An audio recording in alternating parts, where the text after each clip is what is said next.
Buen día, mi nombre es Néstor Julián Díaz Díaz, pertenezco a la zona centro Bogotá, Cundinamarca de la Universidad Nacional Abierta y a Distancia UNAT. Actualmente estoy realizando el programa de Maestría en Ciencia de Datos y Analítica, correspondiente a la Escuela de Ciencias Básicas, Tecnología e Ingeniería, para el cual estoy cursando la asignatura de Métodos Estadísticos en la Ciencia de Datos y Analítica, en donde para el día de hoy se expondrán las generalidades y principales hallazgos de la unidad 3, tarea 3, aprendizaje estadístico no supervisado.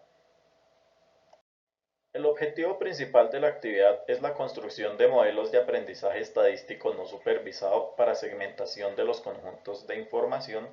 en función de sus características predominantes para que se pueda planear una nueva estrategia de precios dinámica que le permita a la empresa de viajes compartidos aumentar sus ingresos. Para esto se llevará a cabo la implementación de tres distintos procesos. El primero, correspondiente a un análisis de componentes principales, donde se identificarán los principales componentes que determinan los comportamientos característicos de los clientes, a fin de saber sobre qué variables se debe ahondar en análisis posteriores. El segundo, en el que por medio del método de clústeres K-means se evaluarán los cuatro principales segmentos de clientes conociendo de estos sus hábitos comunes de viaje en función de las variables con más relevancia en el conjunto de datos. Finalmente, con el método de agrupamiento jerárquico, se determinará de forma dinámica cuántos y cuáles son los principales segmentos de clientes, a fin de entender el comportamiento de estos en cuanto a las características más significativas. Se realiza el proceso de análisis de componentes principales, previas codificaciones estándar y one-hot encoding para las variables categóricas ordinales y cualitativas respectivamente. Adicional, se estandarizan y con esta se genera la matriz de covarianza, con la que se determinaron 9 componentes principales con los que se explica hasta el 90.4% de la varianza total de los datos.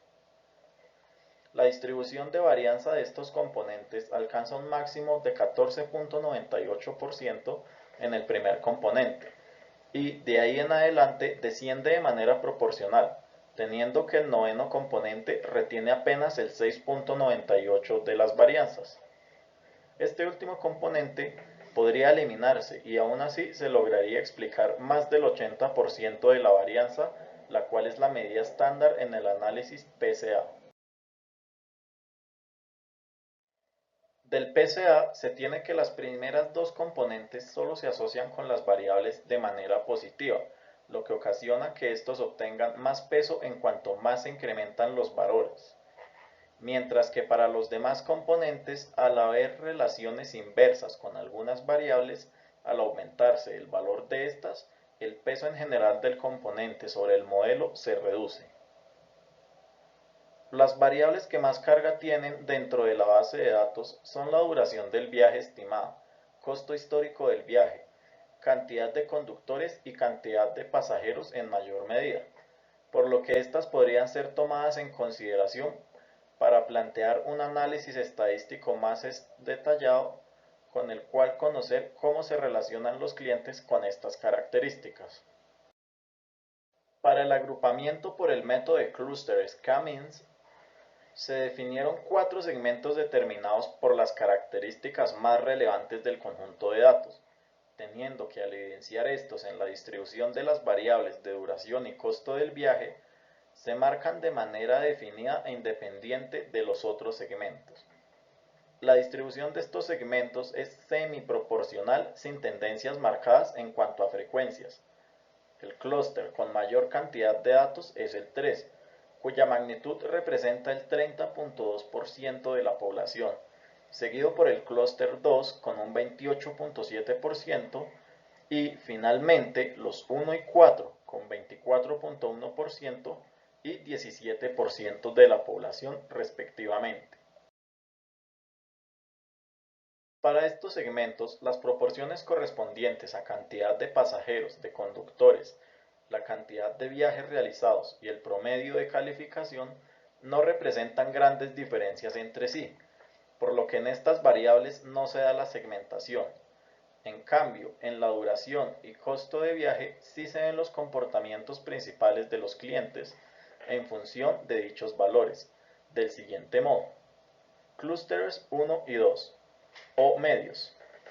Para estos, la duración del viaje y por ende el costo de este no se ubican en los extremos. Por ende, las estrategias referentes a promover el aumento de consumos con sistemas de fidelización y metas pueden ayudar a mejorar los ingresos de la compañía. En el otro lado se tienen los clústeres 3 y 4, o extremos, donde la duración estimada y el costo histórico son muy altos o muy bajos. Para los primeros sería recomendable implementar medidas que reduzcan los gastos, pero manteniendo un beneficio mutuo, como servicios de suscripción. Y para el otro segmento, priorizar sus recursos de tiempo y costo mediante la oferta de viajes express o medidas similares. Con el agrupamiento jerárquico implementado de tipo ascendente, se obtiene que el punto de inflexión entre la cantidad de clústeres generados y la diferencia entre estos volviéndose abrupta, indicando segmentación de los datos, es de 3.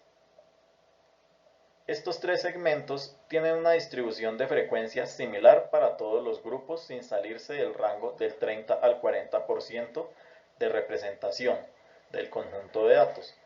teniendo que el primero representa el 31% de la población, mientras que los otros dos representan el 36.6 y 32.4% respectivamente. De los clústeres generados, se tiene que dos de estos están determinados principalmente por las variables de duración estimada del viaje y el costo histórico de este, cada uno correspondiendo a un extremo de esta función, es decir, uno con duraciones y costos bajos y el otro con duración y costo más alto.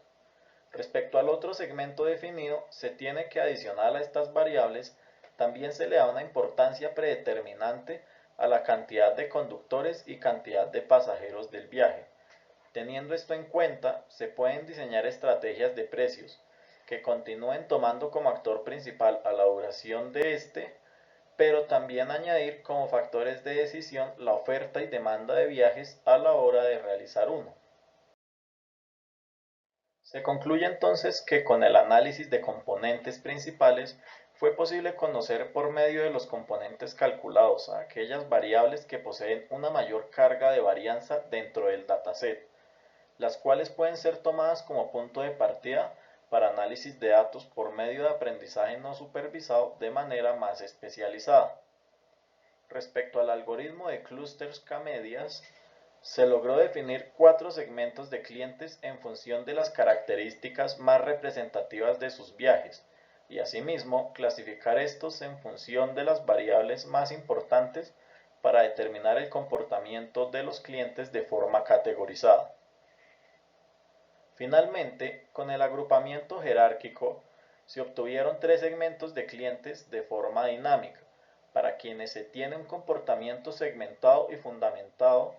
en función de precios, tiempos, oferta y demanda de viajes,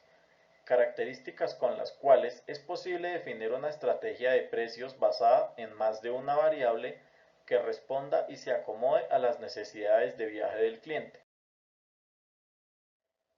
De esta manera se concluye la exposición de las generalidades y principales hallazgos de la unidad 3, tarea 3, aprendizaje estadístico no supervisado. Sin más, me despido agradeciendo la atención prestada.